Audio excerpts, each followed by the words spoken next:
Hi ನನ್ನ ಪ್ರೀತಿಯ ಸ್ನೇಹಿತರೆ, ಹೇಗಿದ್ದೀರಾ? ಇವತ್ತು ಆಂಧ್ರ ಸ್ಟೈಲಲ್ಲಿ ಪಪ್ಪು ಸಾರು ಮಾಡೋದು ಹೇಗೆ ಅಂತ ನೋಡೋಣ ಬನ್ನಿ. ಮೊದಲಿಗೆ ಒಂದು ಕಪ್ಪಷ್ಟು ನಾನು ಬೇಳೆ ಹಾಕ್ಕೋತಾ ಇದ್ದೀನಿ. ಚೆನ್ನಾಗಿ ತೊಳೆದಿಟ್ಕೊಂಡಿದ್ದೀನಿ. ಈಗ ಪಾಲಕ್ ಸೊಪ್ಪು ಚೆನ್ನಾಗಿ ಚಿಕ್ಕ ಚಿಕ್ಕದಾಗಿ ಕಟ್ ಮಾಡಿ ಹಾಕ್ತಾ ಇದ್ದೀನಿ. ಟೊಮೆಟೊ ಹಾಕ್ತಾ ಇದ್ದೀನಿ. ಈರುಳ್ಳಿ ಹಾಕ್ತಾ ಇದ್ದೀನಿ.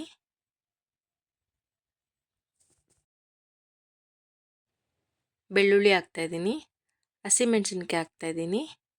ಅರಿಶಿನ ಪುಡಿ ಒಂದು ಅರ್ಧ ಸ್ಪೂನ್ ಹಾಕ್ತಾ ಇದ್ದೀನಿ. ಮತ್ತು ಒಂದು ಸ್ಪೂನಷ್ಟು ಎಣ್ಣೆ ಹಾಕ್ತಾ ಇದ್ದೀನಿ.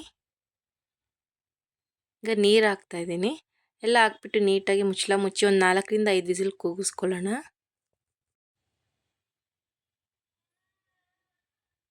ಹಿಂಗೆಲ್ಲ ನೋಡಿ ಚೆನ್ನಾಗಿ ಬೆಂದಿದೆ. ಈಗ ಚೆನ್ನಾಗಿ ಸ್ಮ್ಯಾಶರಲ್ಲಿ ಚೆನ್ನಾಗಿ ಸ್ಮ್ಯಾಶ್ ಮಾಡ್ಕೊಳ್ಳೋಣ ಈ ಥರ.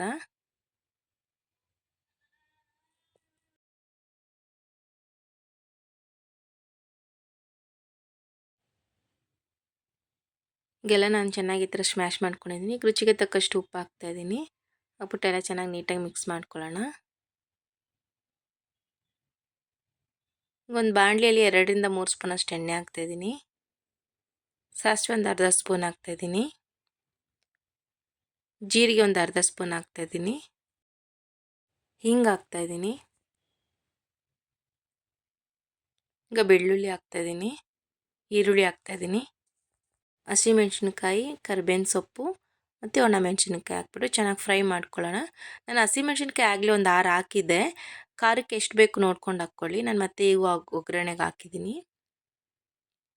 ಈಗ ನಾವೆಲ್ಲ ಮಿಕ್ಸ್ ಮಾಡಿಕೊಂಡು ಸ್ಮ್ಯಾಶ್ ಮಾಡ್ಕೊಂಡಿದ್ವಲ್ಲ ಬೇಳೆ, ಅದನ್ನು ಇದರಲ್ಲಿ ಹಾಕ್ತಾಯಿದ್ದೀನಿ. ಹಾಕ್ಬಿಟ್ಟೆಲ್ಲ ನೀಟಾಗಿ ಮಿಕ್ಸ್ ಮಾಡ್ಕೊಳ್ಳೋಣ. ನಾನಿಲ್ಲಿ ಟೊಮೆಟೊ ಜಾಸ್ತಿ ಆಗಿದ್ದಕ್ಕೆ ಹುಣಸೆ ಹಣ್ಣು ಹಾಕಿಲ್ಲ. ಹುಳಿ ಬೇಕು ಅಂದರೆ ಹುಣಸೆ ಹಣ್ಣು ಕೂಡ ನೀವು ಹಾಕ್ಕೋಬೋದು. ನೀಟಾಗಿ ಮಿಕ್ಸ್ ಮಾಡ್ಕೊಳ್ಳೋಣ. ಈಗ ಒಂದು ಕುದಿ ಹೋದ್ಮೇಲೆ ರೆಡಿ ಆಗುತ್ತೆ. ಸರ್ವಿಂಗ್ ಬೌಲ್ಗೆ ಹಾಕ್ಕೊಳ್ಳೋಣ. ನೋಡಿ, ಆಂಧ್ರ ಸ್ಟೈಲ್ ಪಪ್ಪು ಸಾರು ರೆಡಿ ಆಗಿದೆ. ನೋಡಲಿಕ್ಕೆ ಎಷ್ಟು ಚೆನ್ನಾಗಿದೆ ಮತ್ತು ಖಾರವಾಗಿ ತುಂಬಾ ಚೆನ್ನಾಗಿರುತ್ತೆ. ರೈಸ್ ಜೊತೆ ಎಲ್ಲ ತಿನ್ಬೋದು ಮತ್ತು ಮುದ್ದೆ ಜೊತೆನೂ ತಿನ್ಬೋದು. ತುಂಬಾ ಚೆನ್ನಾಗಿರುತ್ತೆ. ನೀವು ಮನೇಲಿ ಟ್ರೈ ಮಾಡಿ, ಖಂಡಿತ ಇಷ್ಟ ಆಗುತ್ತೆ. ಇಷ್ಟ ಆಗಿದರೆ ಲೈಕ್ ಮಾಡಿ, ಶೇರ್ ಮಾಡಿ, ಕಮೆಂಟ್ ಮಾಡಿ ಮತ್ತು ಸಬ್ಸ್ಕ್ರೈಬ್ ಮಾಡಿ. Thank you friends.